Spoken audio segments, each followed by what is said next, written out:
Okay, welcome to lesson 1.5. We only have 2 more lessons before we're done with this unit. We talked a little bit about graphing calculators yesterday and we used them in the lesson. Please make sure that you have one again today. This one is an absolute necessity. Okay, if you don't have a graphing calculator today, you will more than likely not be able to do the assignment. So today we are going to do measures of variation. So yesterday we talked about measures of central tendency. The objective today, measures of variation, is we're going to measures of central tendency, measure the middle. Measures of variation, measure how far away are we from the middle. All right. What's our variance in our data? How far away does it get from that middle point? So measures of variation are much harder to calculate, which is why we use the graphing calculators. They're not easy. They take a long time if you do them by hand. You could spend an hour on a single problem if you don't use a graphing calculator. So it's really important that you have them. Graphing calculators do it for you in almost a minute or two. It takes no time whatsoever. So let's look at, and I want to show you some of the formulas so that, and don't be scared because I'm not asking you to remember these. I'm not even asking you to use them. I'm just showing them to you so that you know there's a good reason for using the graphing calculator. So let's look at, first of all, the range. The range is an easy one. Range is important for calculating variance and standard deviation. We have to know the range. So range is the highest value minus the lowest value. We've already talked about that one a little bit. I'm not going into more detail than that. All right, so variance is how is the average of how the population varies from the mean. Okay, there's called a variance and there's called standard deviation. The variance is the square of the standard deviation. Typically, the standard deviation is the number that we use when we're testing and that kind of stuff. This, I know some of you are going to be like, I don't understand. What's the point? What are they actually used for? It's really, really hard. These are not easy conceptual ideas. They're pretty easy to use. But they're not easy conceptual ideas. So I'm going to ask you to take a leap of faith with me and just trust me that we do need these, and you will use these all year long. You will hear me talking about standard deviation. You will hear me talking about variance. Just realize it's a measure of variation from the mean. Okay, it's one way that we have of measuring how far away some of the data is away from the mean. So that's what we use it for.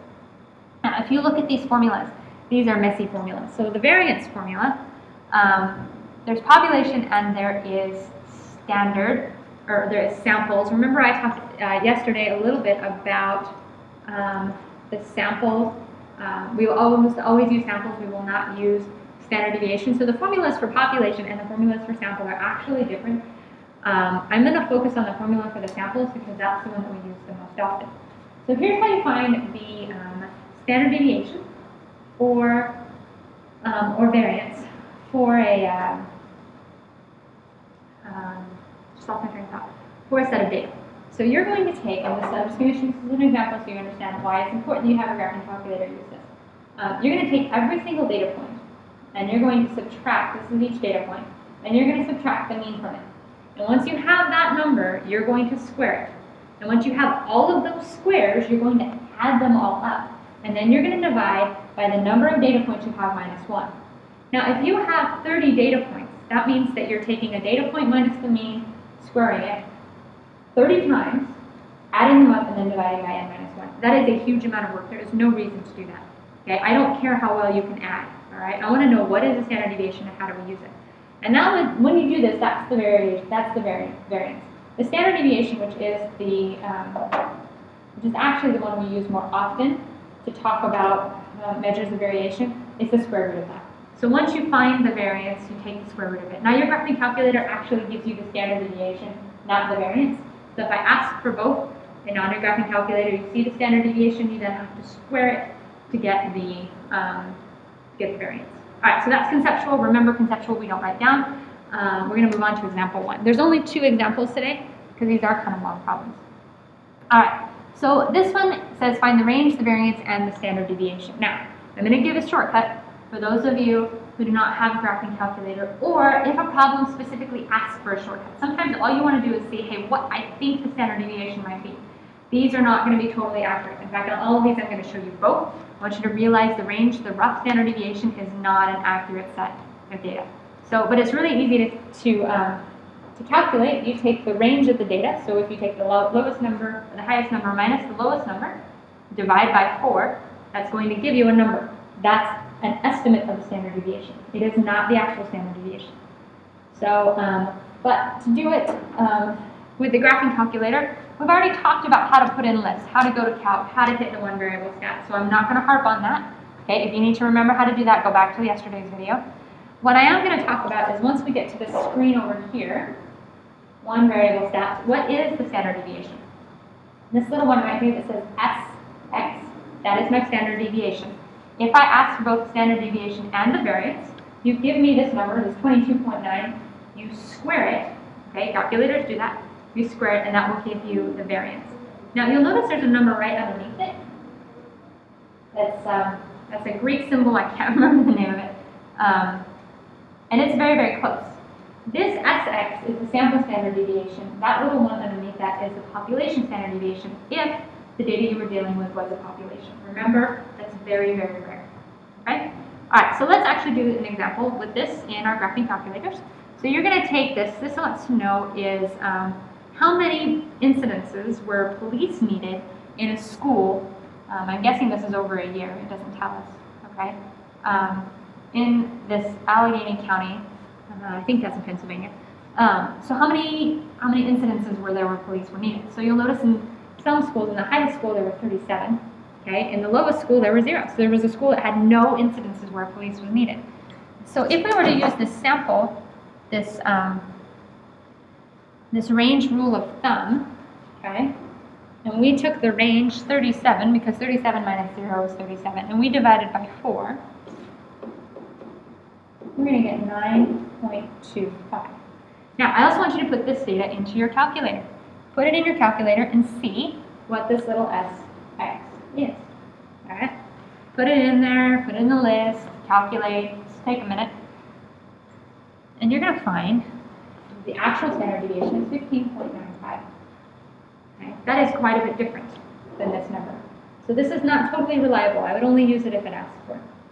Now, the variance is going to be this number squared. So I put 15.95 squared into my calculator and I get 254. This data has a ton of variance. This is not a very good data set for measuring, if we were to find a measure, a mean, a middle, okay, it's not going to be very indicative of the entire data set because there's so much variance.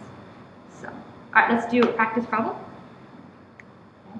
So here's your practice problem. This is European auto sales, okay, millions of dollars of auto sales in Europe over 6 years, and it wants to know what the variance and the standard deviation is. So go ahead, use your graphing calculators, figure it out, okay, and then check the solution. Now you'll notice they did this by hand. So if you're one of those that likes to see the by hand work, this is here. So that is by hand, but I would use a graphing calculator. Alright, so second example. We want to find standard deviation of grouped data. Now this is the same group data that we used last time. Alright, so you need to find the midpoints. And midpoints. Now I actually think I made a mistake when I did my graphing calculator here, so my numbers might be just a little bit different. My handwriting was sloppy, and I thought that said 105 when I put it in my calculator. So, and I don't want to pause the video and then try to go back and do it again, because that basically would mean I'd have to do the whole video again. So we find our midpoint, but I'm pretty sure in my graphing calculator I put 103 instead of 105, so that's going to change the numbers just a little bit. All right, but you put in your graphing calculator. This explains how to do it again. This is that same chart that you had in yesterday's notes. So it explains how to put the stuff into the graphing calculator. I'm not going to explain that a second time. I don't think that's necessary. But so once we find it, it gives us the standard deviation. Okay. And standard deviation is 8.64. And now once I square that, my variance is 74.65. Okay, again, those numbers might be just a little bit off. They shouldn't be too much off because that's not a huge difference. And that's all, okay? So if you're using graphing calculators, there's not a whole lot of work that needs to be shown. But, please make sure you're doing your practice problem. And there's your practice problem. It actually gives the midpoint to you, so you don't have to calculate that. Go ahead and pause. do your work on your graphing calculator and check your solution. And there's your solution. You'll notice that they did this all by work too. So if you're curious of how it worked by hand, it's all right there. Alrighty, thanks so much. I'll see you tomorrow.